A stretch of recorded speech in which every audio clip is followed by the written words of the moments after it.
Hello mga ka-Jill lovers, nagbabalik, Giovanni B.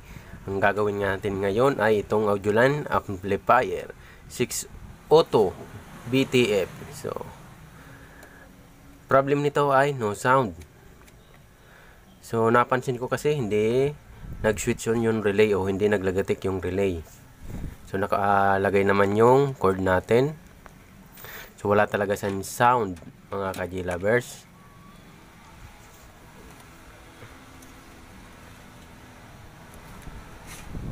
So, diretso na natin dito yung USB. So, set natin to sa USB. Yan. So, hindi pa pala nakalapat na mayagi yung USB natin. Yun. Ayun. Nag-read na siya. Pero wala pa rin siyang sound mga ka-G-Lover. Yan ang titingnan natin kung ba't wala siyang sound. So, let's get started.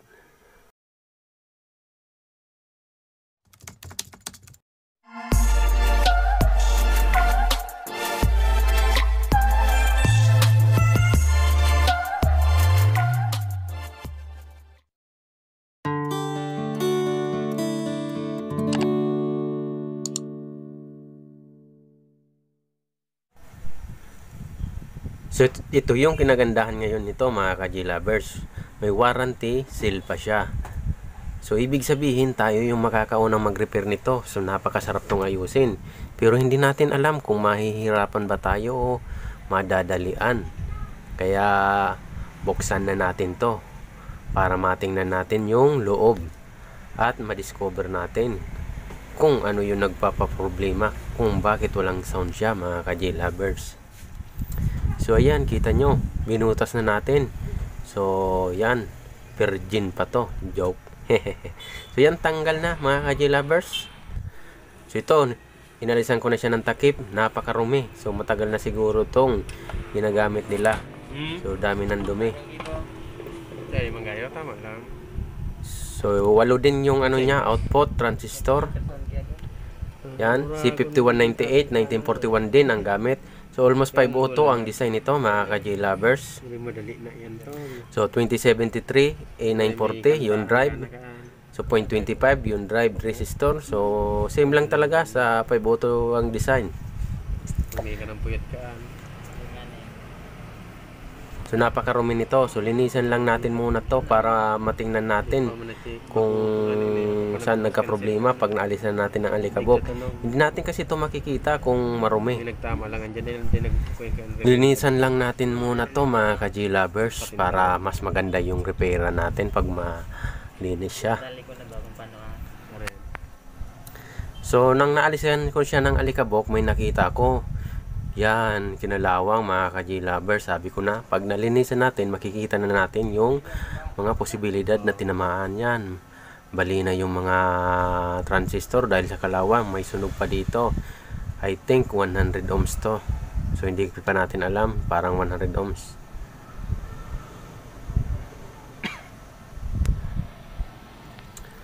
So, yan, kita nyo naman.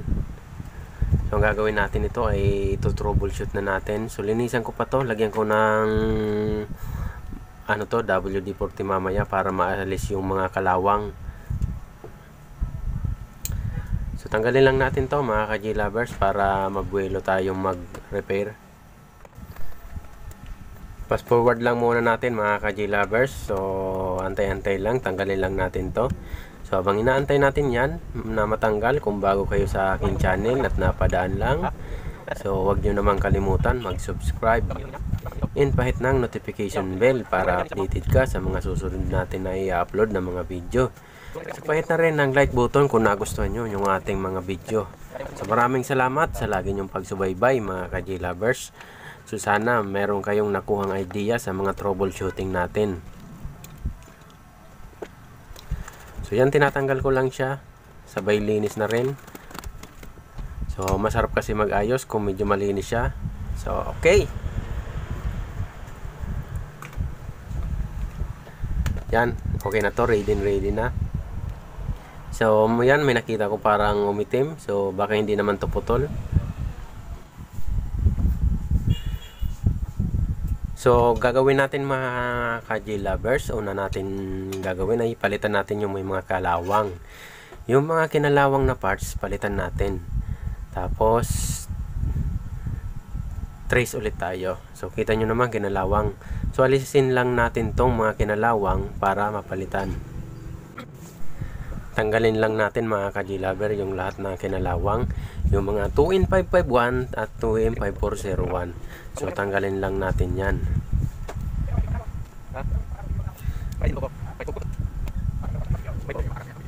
Tapos, pati na yung mga resistor na kinalawang, kailangan din natin yang palitan.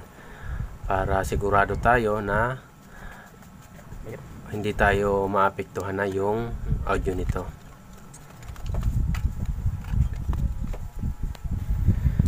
So yan, meron na siyang mga resistor na kinalawang, kita nyo naman. So kailangan din natin yang palitan. Inalis ko na yung mga transistor na kinalawang. So lagyan ko lang siya ng WD-40. Yan, linisan ko lang.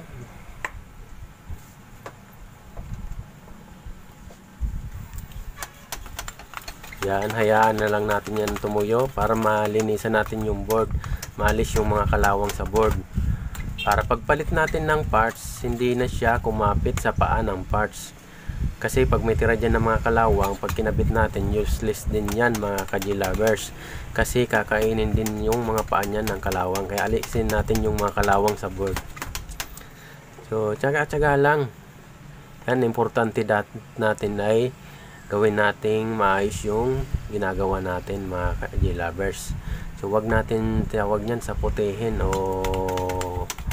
tawag niya barabarahin yung pag-aayos. So kailangan natin ng assurance na sigurado natin na maayos natin na hindi masira agad. Pwera na lang kung yung customer mismo makasira. So kita nyo, nalinis na natin yon. So next natin ay check ko muna yung fuse mga ka-J lovers kung na-open ba siya. Once kasi na-open to, may posibilidad na may sira yung output transistor. Pero minsan din, kahit hindi ito open, meron din sirang output transistor kaya nasusunog yung mga drive. So hindi ito open. So hindi open yung fuse natin. Pwedeng may sira tayong output transistor kasi yung 100 ohms na nakita natin ay sunog. So sunog yun mga ka-J lovers, kahit hindi kahit hindi kahit hindi na-open yung fuse natin, na may nasunog ng resistor, hindi pa rin open. So may posibilidad na may tama yung mga output natin dyan. So kita nyo, nabali na yung resistor dahil sa kalawang. So tanggalin lang natin yan mga ka-J lovers at palitan natin yan. So fast forward natin ulit. So habang pinapas forward natin to mga ka-J lovers, kung bago kayo sa aking channel, please subscribe and pahit ng notification bell para updated ka kung may bago tayong in-upload na video. Saka manonotify ka kung may in-upload tayo. So pahit na rin ng like button kung nagustuhan nyo yung ating video mga ka-J lovers. So tinatanggal na natin yung resistor para mapalitan natin yan. Yung may mga kalawang na resistor, importante kasi dyan, maalis natin yung may mga kalawang kasi isa yan sa mga dahilan rin kaya nasisira yung amplifier natin, yung kalawang na yan. So yan, inalis na natin, tapos inarisan ko na rin ng solder yung mga lagayan natin ng mga transistor. So okay.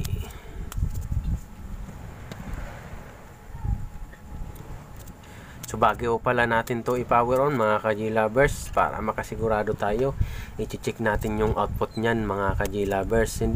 Kasi pag nag-aayos tayo ng ganito, wag muna natin tong basta-basta ipa-power on porket nilagay mo na yung mga bagong drive transistor mo o pre-drive transistor mo. So importante pa rin check natin yung output, baka kasi may shorted. Tapos kung may nakita tayong shorted, hang natin o tanggalin na natin. Pero pag wala naman, try natin i-voltage biasing kung normal ba yung biasing. So madalian lang pag switch on. Pag nag-normal yung bias, go tayo. Pag abnormal, off natin agad para matrace natin naman ulit kung saan nagka-problema. So yan, natanggal na natin. So nilista ko na rin yung mga kailangan ko. So ito muna ang nakuha ko, kailangan kong palitan yung mga kinalawang yan. Yan. Yung mga 551, 5401, tapos capacitor, resistor. So yan lang muna yung mga kinalawang. So kailangan ko siyang palitan. So kuha muna tayo mga ka-G-lovers. So ayan, kumuha na tayo, in-skip ko lang siya. So ito na yung nakuha natin, yan mga parts. So kailangan lang natin tong ikabit. So kabit lang natin to mga ka-G-lovers. Fast forward ulit tayo para hindi kayo mabagot. So ikabit lang natin to mga ka-G-lovers. So fast forward natin. Pero bago to pala to kinakabit, yung mga transistor natin, chine-check ko muna yan kung okay ba lahat, kung walang factory defect. So kailangan pa rin natin i-test yan mga ka-G-lovers kahit bago yan. Kasi baka mayroong factor defect, mati yan. Kasi kung lagay ka lang lagay dyan, isa sa mga transistor mo pala mayroong factor defect, so mahihirapan ka nyan. So magkaka-abnormal yung voltage biasing. So pwedeng masira din yung mga output natin. So kaya kailangan din i-test natin yan na maigi. Okay lang yung mga resistor kahit hindi natin i-test.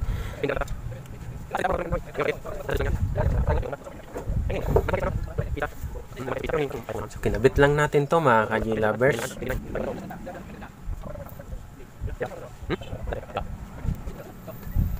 So sa ganitong pag-ayos, kailangan matyaga ka mga ka-G-lovers. So dapat huwag ka masyadong tawag yan, yung mainipin. So tyaga-tyaga lang.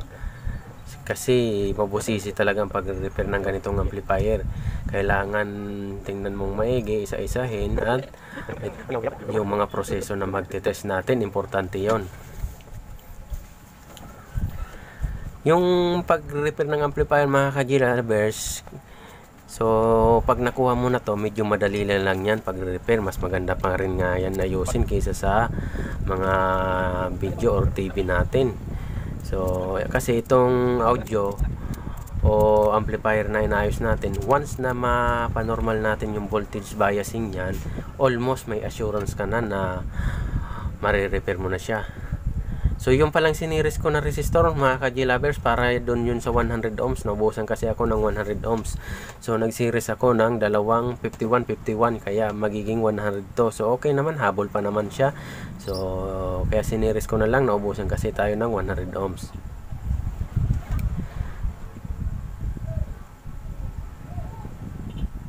So balik tayo sa kwentuhan natin mga ka-G-lovers. So yun nga, sinasabi ko sa inyo, yung pag-aayos ng amplifier ay napakaganda at masaya. So basta importante makuha mo yung proseso kung paano pag-aayos nito, yung mga technique o yung mga paraan. Makuha mo yung mga paraan kung paano mo siya ayusin. Kasi dito sa amplifier almost the same lang sila.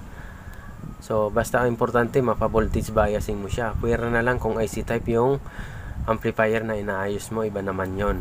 So pag mga ganitong transistorized or MOSFET type, minsan kasi meron MOSFET type na amplifier, almost the same lang yung proseso niyan ng pagre-repair. Kasi importante normal lang yung voltage biasing. So almost okay na yan. Pwera na lang kung may problema yung preamp o tone control natin. So ibang ano naman yon, ibang proseso na naman sa pag-trace nun. So yan, kinat ko na yung mga existing na paa. So mga sobrang paa, kinat na natin. Tapos nilinisan na natin, parang bagong bago rin yan. Kita nyo naman yung board, parang bagong ulit. So pag nakita na mayari yan, matutuwa yan kasi nilinisan natin yung board nya. So parang bago, parang walang history ng repair lang yan. So okay na tayo, naikabit na natin yung mga kailangan natin ikabit. So next natin ay, bago ko pala, yun sinikwento ko sa inyo kanina mga ka-G-lovers, bago natin to i-power on, dahil nakabit na natin yung mga kinaralawang, napalitan na natin, nakabit na natin yung mga dapat natin ikabit. So iti-test natin yung output. Baka kasi may sira dyan, sirain ulit yun drive natin mga ka-G-lovers. So double check ulit tayo mga ka-G-lovers, check natin tong mga output transistor, yung C5198 at 1941. So i-check lang natin muna. So naka-buzzer check ako para siguradong mag-bus siya kung may shorted. So ito walang bus, so okay siya, good.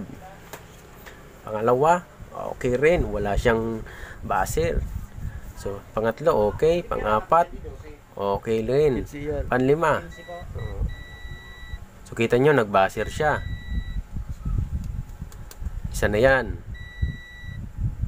Ito. So nag-buzzer din. Yung apat dito, lahat yan nag-buzzer. Pero hindi pa natin alam kung lahat yan ay sira ba.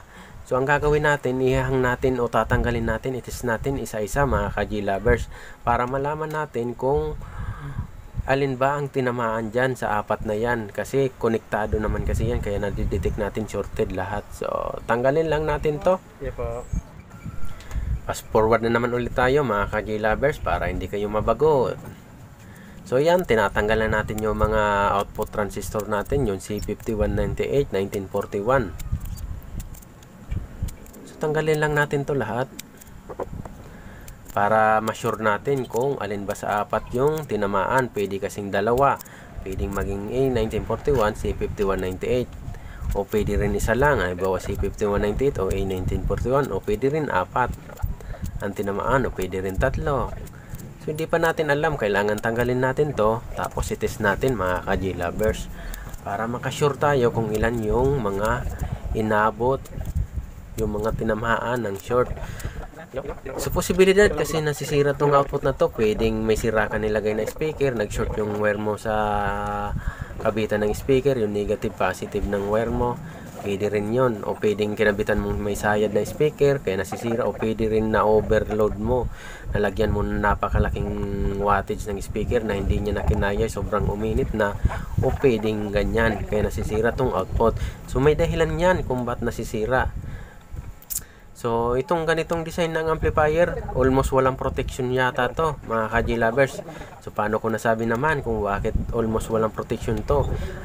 Kita mo nang may shorted na output transistor, hindi pa rin nag-breakdown yung fuse mga ka-G lovers. So ibig sabihin, mataas yung nilagay natin, ay nakalagay dyan na fuse ng company. So hindi ko na nga ginalaw kasi yan ang naka-default nilang nakalagay na fuse. So hindi ko na siya pinalitan.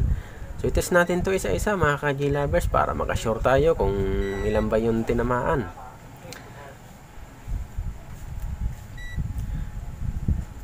So okay to mga ka-G lovers, walang buzzer. Tabi muna natin yan dyan. So ito, kita nyo mga ka-G lovers, nag-buzzer na siya. So ibig shorted to. Yan, binaliko ko na yung paa para hindi ko mahalo na. So yan, okay yun. So okay yung tatlo, isa lang ang may sira. So para makasigurado ako, set ko naman to sa diode test para matest natin 0.5. So good siya. So kita nyo mga ka-G lovers, 0.5. So ibig sabihin yan, ang biasing lang natin yan, ang maximum ay 0.5.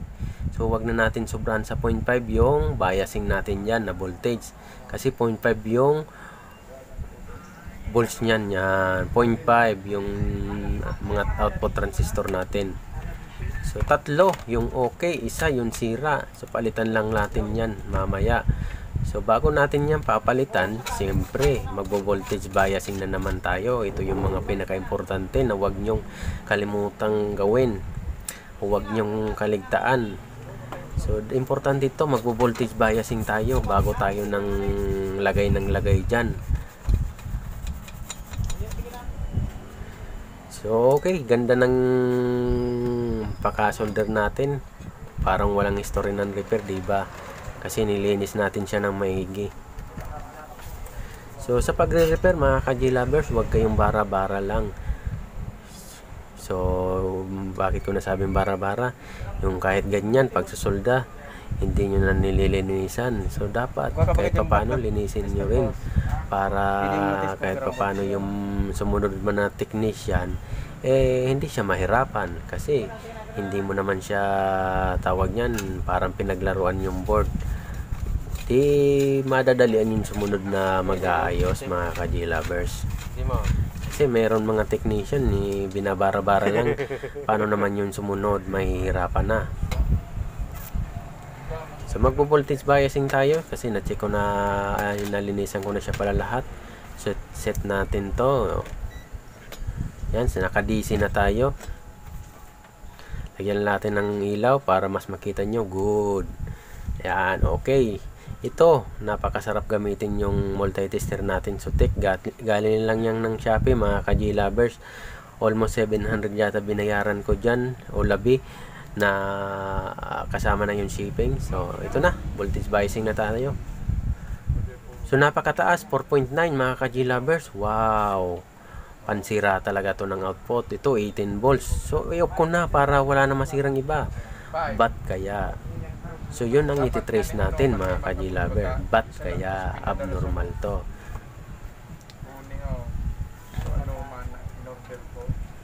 So tingnan ko lang kung na-discharge na siya bago ako mag-proceed. Off natin. Speaker lang. So next kong gagawin ay discharge ko muna pala ito, mga ka-G. Next ko palang gagawin ay tanggalin ko yung pinaka final drive natin, yung C2073 at A940. Palitan lang natin muna kung may sira. Kung wala naman, balik natin ulit. So i-check lang natin kung sure na ba na walang sira yon. So tanggalin lang natin, mga ka-G-Lovers. So tanggalin lang natin yung drive natin. So mukhang mahaba yung video natin. Ibig sabihin medyo nahirapan tayo, mga ka-G-Lovers.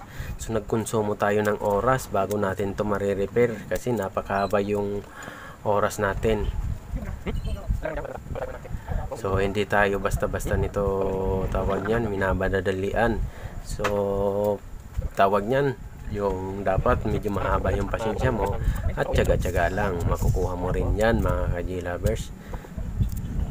So ang hahanapin lang natin yung nagpapa-abnormal ng voltage biasing natin, mga ka-G-Lovers. Ba't kaya? Ba't kaya? Ba't kaya? So yan ang hahanapin natin. So ito natanggal na natin. So yan, 2073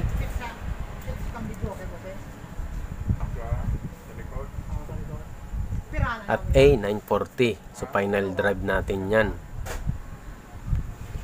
So i-test lang natin kung okay ba siya.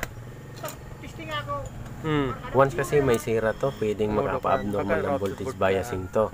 Palit ko naman kung route talaga sa board. So hindi pala nakikita masyado. So hindi nakapokus yung camera natin. Pasensya na kayo, mga ka-G-Lovers. Test ko lang to. So okay naman. So okay to, mga ka-G-Lovers. So ikabit lang natin ulit. So bali okay naman siya. Hindi naman sira, mga ka-G-Lovers. Kita nyo. 313.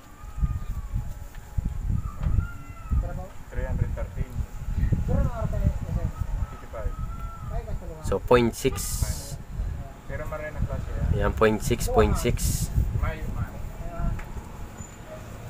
So okay to, mga ka-G-Lovers. Kabit lang natin ulit. So trace na naman tayo. So pasensya na kayo, hindi pala nakapokus yung camera na natin.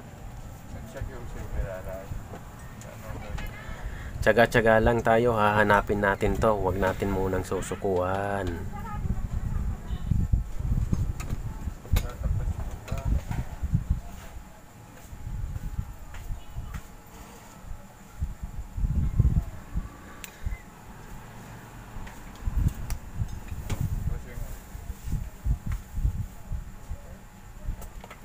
So ito na, mga ka-G-Lovers, dahil okay yung final drive natin, ikabit natin ulit. So kabit lang natin ulit to. So habang nag-aantay tayo, kung bago ulit kayo sa akin channel, huwag nyo naman kalimutan mag-subscribe, impahit ng notification bell. So pahit na rin ng like button kung nagustuhan nyo yung ating video. So kinabit lang natin ulit yon, mga ka-G-Lovers, binalik lang natin ulit kasi hindi naman sira, good naman siya. So okay, next natin, mga ka-G-Lovers, ay test natin yung pinaka drive resistor natin, yung mga 5 watts Once kasi may open dyan, magkaka-abnormal yung biasing natin. So itis lang natin to. So yan, binasir ko na siya para mas madali natin makita o maintindihan.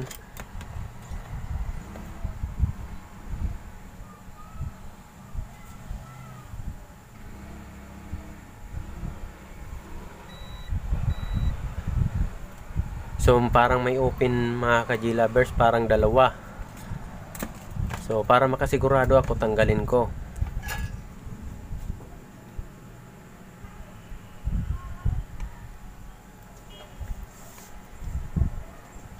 Yan, tanggalin ko lang siya.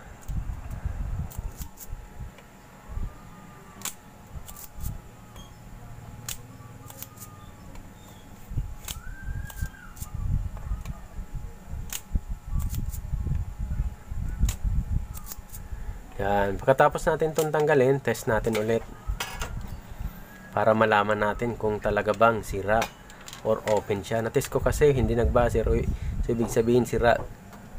So number nito ay 0.25 ohms, 5 watts.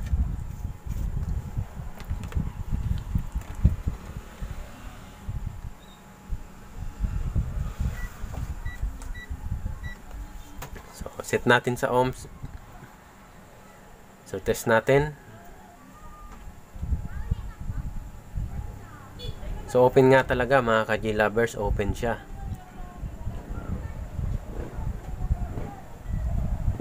Ito mataas ang value. So ibig sabihin sira to. So palitan lang natin to, kuha lang tayo ng resistor. So ayan, in-skip ko na siya naman. Ito, kumuha na ako ng 0.25 ohms, 5 watts. So ikabit lang natin to.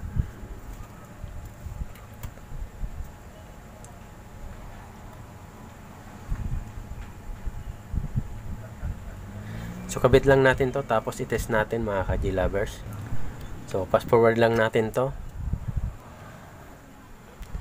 So yan, kita nyo, nire-resolder lang muna natin yung resistor natin dyan mga ka-G-lovers. Yan, linisan na natin para mas maganda. So next natin mga ka-G-lovers, test natin yung voltage biasing nito, kung normal na ba. Kung hindi pa normal, troubleshoot ulit tayo.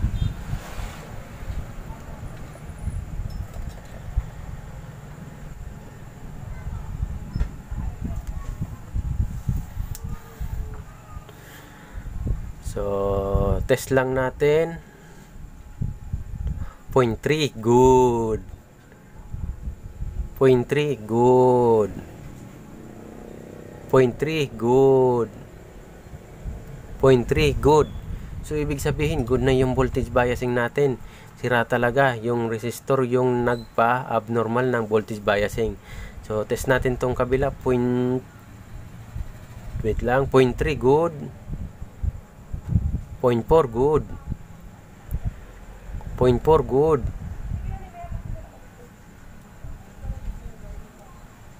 0.4, 0.4, good.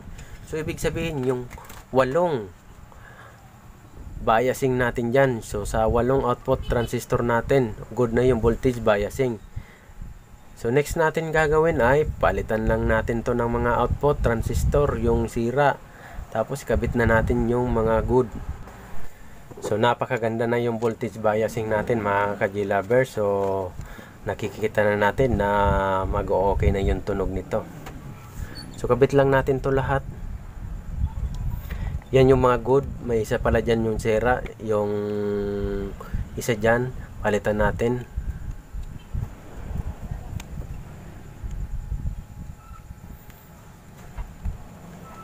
So okay.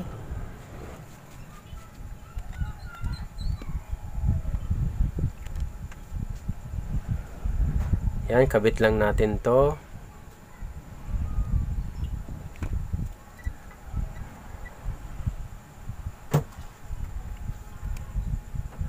So ito yung bago. Yan, 1941 yung nasira. So palitan lang natin to. Yan yung sira.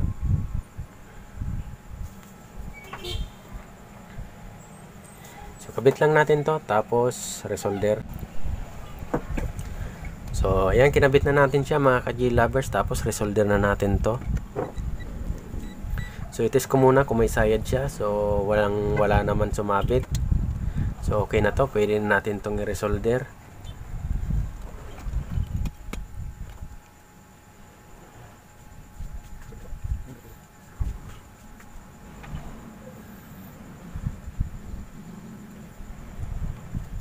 Pagkatapos natin ito, mag-audio test tayo mga ka-G-lovers.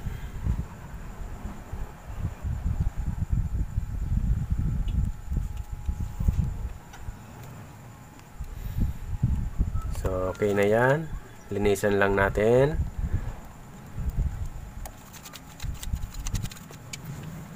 Okay, lagay na natin tong speaker.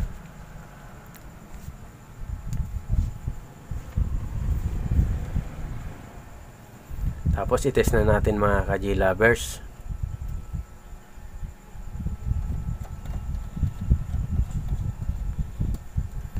So sana magka-okay na yung audio natin.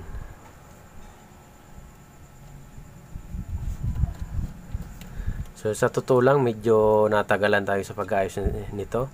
Mabusisi kasi. So kailangan talaga dahan-dahan lang. So basta sigurado, wag lang yung madalian, hindi naman sigurado. So kahit ganito, medyo natatagalan tayo, kahit dahan-dahan lang, basta sigurado. So ganyan dapat pag-repair mga ka-G-lovers. So kabit lang natin tong speaker.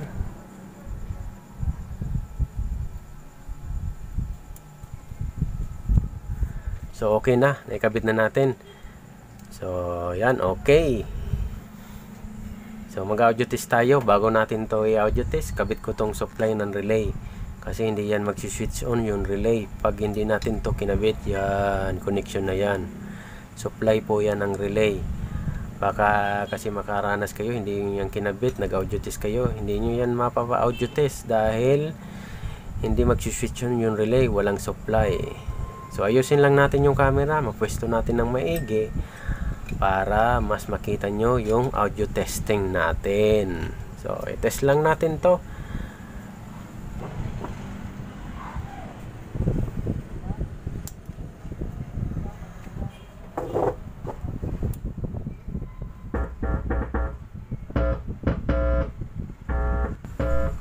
So ayan na nga mga ka-G-lovers, good, both left and right may audio na siya. So napakasarap niyang pakinggan pag mga ganyan, malinaw. So ibig sabihin yan, okay na yung ginagawa natin.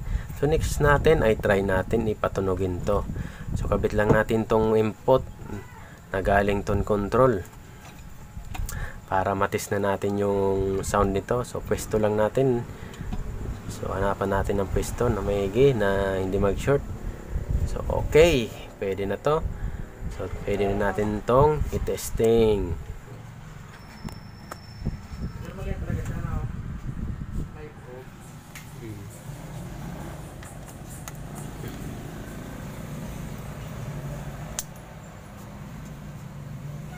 Sabi ka sana dyan sa malinaw daw na eh, kumpara sa jam.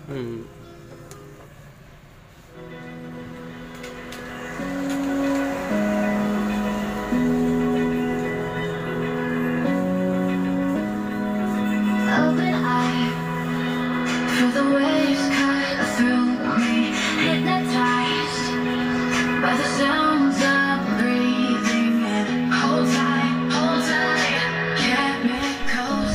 So ayan na nga mga ka-G-lovers, nakakatunggan nyo na yung favorite music natin. So okay na to, maraming salamat sa pagsubaybay nyo sa ating channel. So okay na to, napakaganda yung tunog niya. Maraming salamat. Sana may natutunan kayo sa ating bago na naman tutorial. So thank you very much.